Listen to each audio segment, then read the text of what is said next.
Economics for Everyone, Micro and Macro by Stanley Thuku Waithaka. Supply. Supply refers to the quantities of a good or service that producers plan to sell at a given price during a certain period.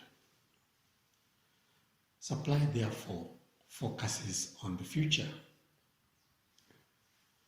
Supply is affected by a number of factors. One of these factors is the price of the good.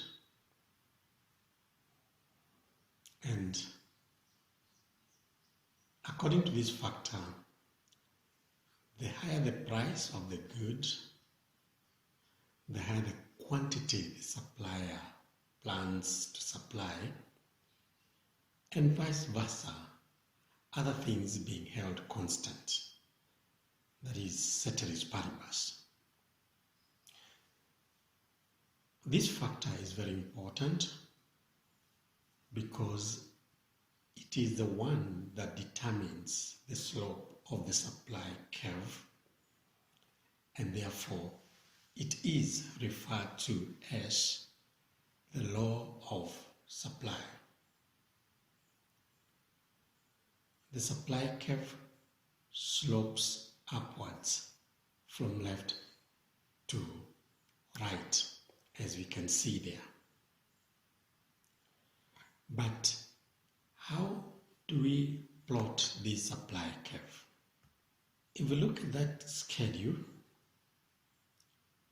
of supply of tomatoes, you find that when the price of tomatoes is 1 puller per kilogram, suppliers are willing to supply 50 kilograms of tomatoes. And as the price rises to 2, suppliers increase their supply to 80. And it goes on and on until when the price is 4, suppliers are willing to supply 150 kilograms. Why is it? What is making the suppliers supply more as the price goes up? The reason is because we are holding the other things constant, including the cost. The only thing that is changing here is the price. So if the price is going up and other things are constant like cost, it means suppliers will be making more money, and therefore they'll be motivated to supply more. They'll be motivated to supply more. So that is how that schedule is derived at. Now, out of that schedule, we have a curve. You can plot a curve, which we call the supply curve. As you can see, that curve, on the one side there is a price, and we notice that at a price of 1 puller, the suppliers supplying 50, 2 puller 80, 3 puller 120, and 4 puller 150. You see there, when we join all those points, we get our supply curve. And as you can see, the curve is sloping upwards from left to right. Yes, that is from point A to point D. The S at the end stands for the supply curve. The other factor affecting supply is the cost of production and other input costs. If the cost of the factors of production used, such as labor, other things being held constant increases, the quantity produced and supplied at each price level will be smaller, and vice versa. And we say that supply will fall. This is because the cost of production is going up Everything else, including the selling price, is the same. So producers will be making low profits and hence will not be encouraged to increase production. And this is one factor that is making China to produce more. Production in China has gone up because most producers have moved there because their production costs are lower compared to other countries. The other factor that affects supply is the expected future prices. If suppliers expect the future prices to go up, they will plan to supply more to benefit from this, regardless of the current price. This is because they'll be making more money, and vice versa, ceteris paribus. Remember, ceteris paribus, every factor is looked independent of the other. The others are not changing. It's only one factor that is changing at a time. The other factor that affects supply is the state of technology. When we talk about technology, we are referring to the methods of production, the equipment, and maybe the inputs such as seeds that are used in production, etc. Improved technologies or production techniques will lower the cost of production and hence increase supply at a given price. E.g., if we introduce better seeds or better tools to farmers, ceteris paribus, the production costs will go down and therefore supply will go up.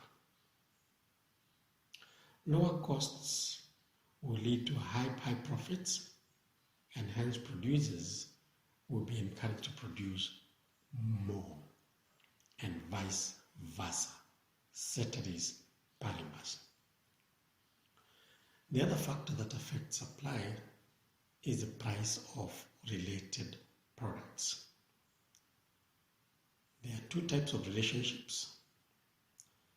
There is the substitutes relationship, which is also called alternatives in production. This is where a producer can produce two types of products using the same resources. For example, cabbage and tomatoes. If the price of cabbage, for example, that is the market price of cabbage goes up, ceteris paribus, compared to the price of tomatoes, the supplier will be encouraged to plant more cabbage than tomatoes because the supplier will be making more money by producing cabbage. The supplier might decide not to produce tomatoes at all or to produce less tomatoes compared to cabbage. These are substitutes in production. You can produce either with the same resources. So the suppliers will be encouraged to produce the one that gives them more profit. So the selling price of one product will affect the production or the supply of the other.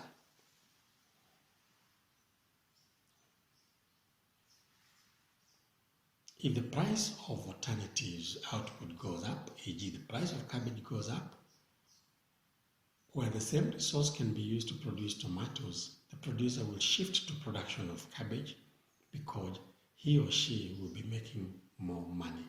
These products are called substitutes in production or alternatives in production. The other area where the price of one product will affect the supply of the other is where we have products which we refer to as complements in production. These are products that are produced together, like joint products and byproducts. Some products are produced jointly, e.g. millet and Morocco. As you produce millet, you automatically produce Morocco. Beef and leather. As you produce beef, you also produce leather.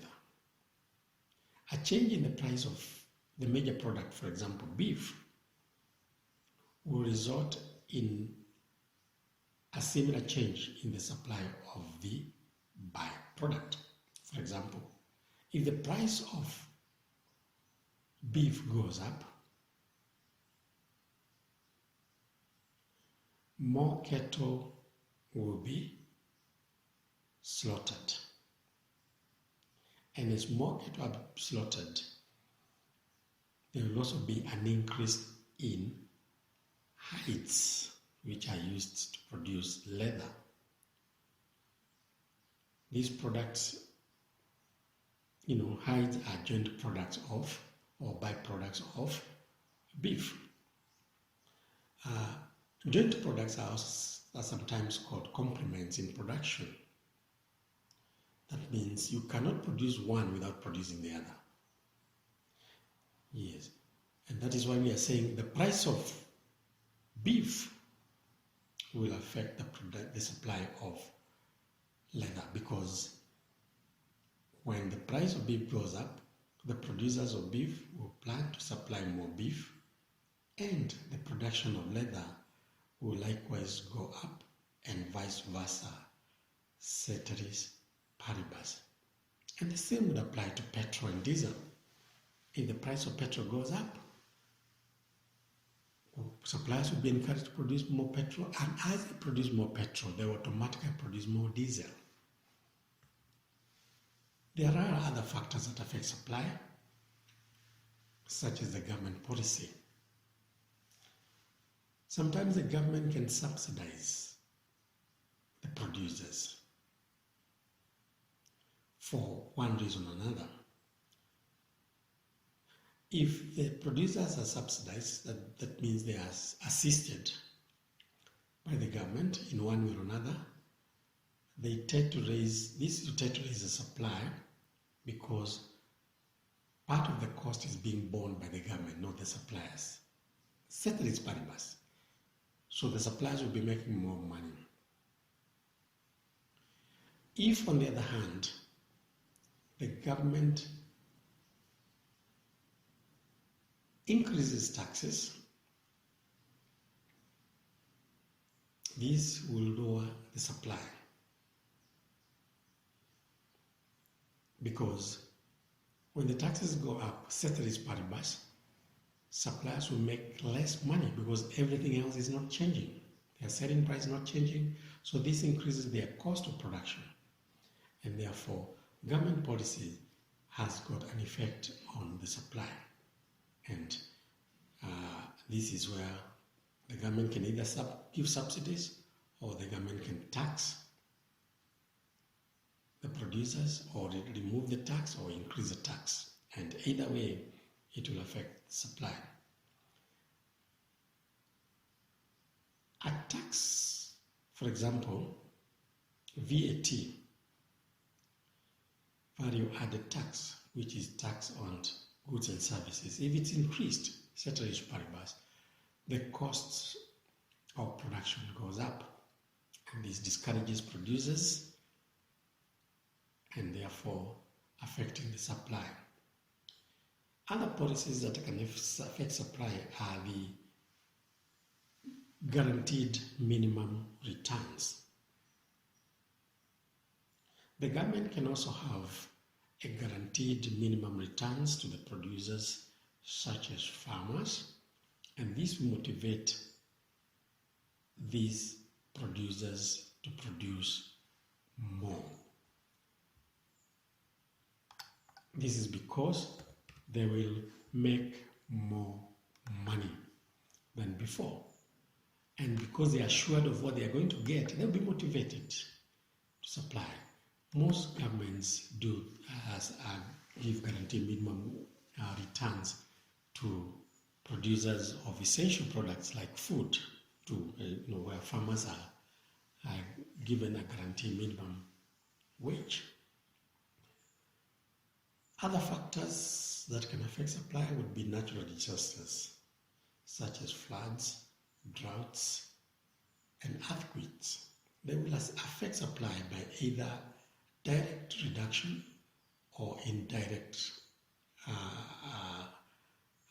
where production costs can go up and therefore affect the supply. The other factor that can affect supply is productivity. Productivity is where we are able to produce more or less with the same resources. This is somehow related to technology, where improved technology can lead to an increase in supply, and this is a result of research and development, where we improve the technologies and therefore lowering the cost of production. So therefore, with the same resources, we are able to produce more than before. Productivity can also be affected by the attitudes of the people. If the people have got a positive attitude towards doing something, they'll be more productive than when they have a negative attitude towards doing a certain activity, producing a certain good or service. This can be due to a number of factors, such as motivation, etc. That brings us to the end of the factors affecting supply. Note that supply focuses on the future. So the keywords here are what suppliers plan to sell in future. So the word plan is the keyword here. Thank you for watching this video. Please remember to click on the like and the subscribe button below. The book is on special at Amazon.com for only $1.99. Feel free to give your comment and keep tuned for the next video.